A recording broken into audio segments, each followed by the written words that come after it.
جی آج ہم election commission میں موجود تھے جب پاکستان تحریک انصاف کی مرکزی قیادت نے وہاں پر احتجاج کیا تھا،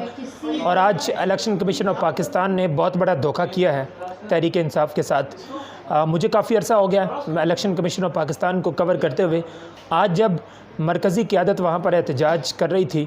اور اسد عمر صاحب وہاں پر موجود تھے، بابر اعوان صاحب وہاں پہ موجود تھے، عمر ایوب صاحب موجود تھے، فیصل جاوید صاحب موجود تھے اور باقی سارے لوگ موجود تھے، اور خاردار تاروں کے سامنے جب وہ کھڑے ہو کر وہ اپنا موقف رکھ رہے تھے،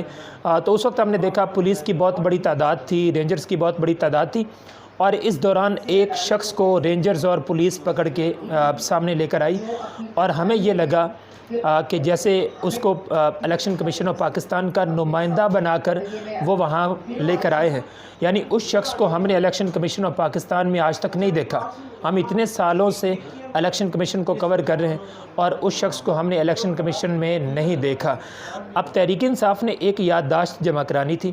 اور وہ یادداشت وہ الیکشن کمیشن آف پاکستان کے عملے کو وہ دینا چاہتے تھے۔ یعنی عام طور پر جتنے بھی لوگ اس طرح کی کوئی یادداشت جمع کراتے ہیں، اس سے پہلے جن لوگوں نے یادداشت جمع کرائی وہ جا کر سیکریٹری الیکشن کمیشن کو جمع کراتے ہیں، لیکن پہلی بار ایسا ہوا کہ ایک شخص کو اندر سے باہر لایا گیا،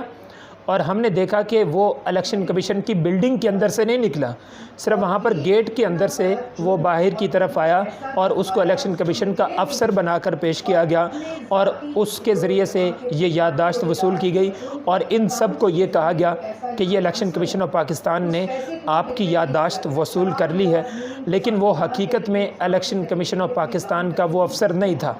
اور تب سے میں اس بات کو بار بار اٹھا رہا ہوں، اب بہت سارے لوگ میری اس بات کی تائید کر رہے ہیں، اب بہت سارے لوگ میری اس بات سے اتفاق کر رہے ہیں، اور میں بار بار کہہ رہا ہوں کہ وہ الیکشن کمیشن آف پاکستان کا وہ افسر نہیں تھا جس کو تحریک انصاف نے آج یادداشت دی ہے، وہ الیکشن کمیشن آف پاکستان کا افسر نہیں تھا۔ تو یہ الیکشن کمیشن آف پاکستان نے بہت بڑا دھوکہ کیا ہے تحریک انصاف کے ساتھ، اور یہ صرف تحریک انصاف کے ساتھ ہی ایسا دھوکہ الیکشن کمیشن کر سکتا ہے۔ اگر یہ ایسا دھوکہ کسی اور سیاسی جماعت کے ساتھ کیا گیا ہوتا، نون لیگ کے ساتھ کیا گیا ہوتا، پی ڈی ایم کی کسی اور سیاسی جماعت کے ساتھ کیا گیا ہوتا، تو اب تک مریم نواز نے الیکشن کمیشن پر چڑھائی کر دینی تھی، الیکشن کمیشن کے سامنے انہوں نے احتجاج اناؤنس کر دینا تھا، اور چیف الیکشن کمشنر کو انہوں نے بہت ساری باتیں سنا دینی تھی۔ لیکن تحریک انصاف بڑے صبر کا مظاہرہ کر رہی ہے، لیکن تحریک انصاف کو اس معاملے میں سوچنا ہوگا کہ آخر یہ جو دھوکہ کیا گیا ہے ان کے ساتھ، اس پر تحریک انصاف اب کیا کرے گی۔ تو میں بار بار یہ کہہ رہا ہوں کہ وہ الیکشن کمیشن کا افسر نہیں تھا۔